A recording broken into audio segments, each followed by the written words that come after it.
150 চিত্তরঞ্জন এভিনিউর বাড়ি। এটা একটা মন্দির, গণপতি বাজা। এরা বিশ্ববিখ্যাত ডার্মাটোলজিস্ট ছিলেন।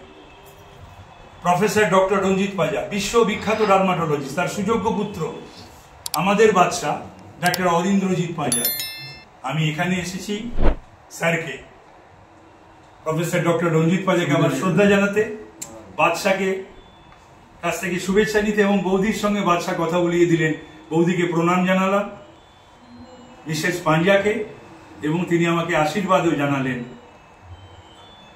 প্রফেসর ডক্টর রঞ্জিত পাজা আপনারা জানেন যে তিনি সাংসদও ছিলেন বেশ কয়েকবার। তো সুতরাং এই সমস্ত প্রণম্য মানুষের তাদের কাছে আমি আমার শ্রদ্ধা জানাবার জন্যই এসেছি। স্বর্গত অজিত পাজার আশীর্বাদ দিতে এসেছিলাম। এখানে দেখা হয়ে গেল ডক্টর শশী পাজার সঙ্গে। আমি যদি থাকে প্রসূন এবং পূজা, তাদের সঙ্গেও দেখা করবো, ভোট ভিক্ষা করবো। এখানে একজন কাউন্সিলরের সঙ্গে দেখা হয়ে গেল, সুব্রত ব্যানার্জি। আমি আমার কাজটা কি?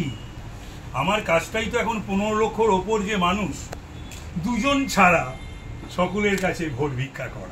দুজন ছাড়াটা কারা? দুজনটা কারা? দুজনটা কারা? এটা বুঝে না, এটা বুঝ না না না বলবো। দুজন ছাড়া আমি 15 লক্ষর ওপর যে ভোটার রয়েছে তাদের সকলের কাছে আমি ভোট ভিক্ষা করছি, করব। আজকে তাপস রায় আসলেন, তিনি ভোট চাইলেন, দুজন ছাড়া সবার কাছে কোন দুজনের কথা তো বলতে পারবো না, কিন্তু আমি জানি সেদিনকে সংবাদ মাধ্যমেও শুনলাম যে তিনি বলেছিলেন যে এখানে আসবেন।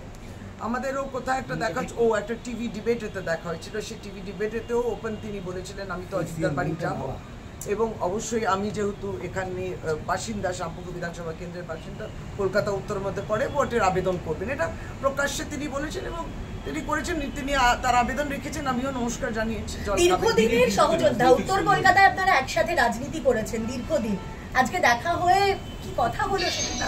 তাপসদা তো বাবার সঙ্গে রাজনীতি করেছেন, আমি তো তার অনেক পরে আসি এই চিত্রে, এই পিকচারে।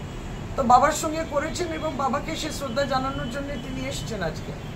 আমি এটুকু বলে, তারও তার দীর্ঘ রাজনৈতিক জীবন, অনেক কম বয়সে আরম্ভ, বাবাকে নিয়ে তিনি এগিয়ে গেছেন। এরকম অনেক মানুষকেই অজিত পাজা তুলেছেন, এগিয়ে দিয়েছেন। সকলে তাকে মনে রাখুন।